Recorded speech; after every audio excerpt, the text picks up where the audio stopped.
ওই রাধাকৃষ্ণটা কি দাম আছে?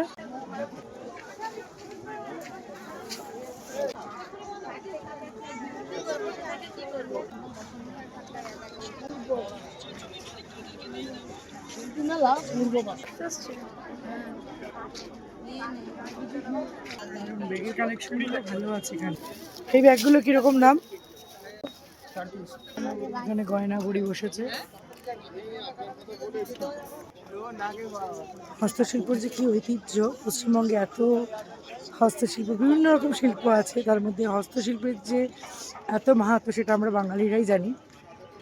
বিশেষ করে শীতকাল মেলাতে ঘুরতে দারুণ লাগে।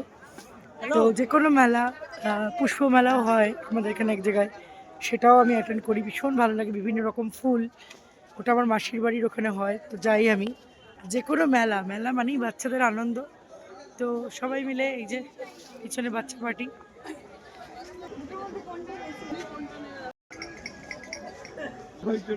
সংসারে কাজের ফাঁকে বাড়ির মহিলারা আমরা আটকে থাকি, সবসময় বেরোতে পারি না।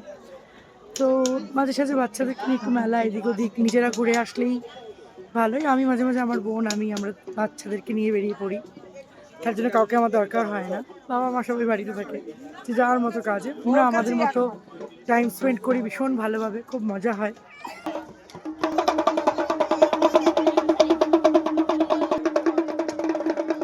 ডমরুগুলো কত করে গো?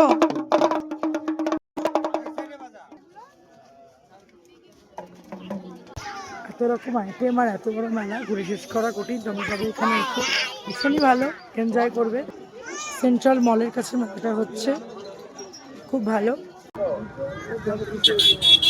সব কাঠের জিনিসপত্র, সব ছোট ছোট ঘর সাজা। চামচ চামচ আছে, চামচ রিচ ফাইবার, খুব ভালো ভালো জিনিস করে দেবে। ঠিক আছে,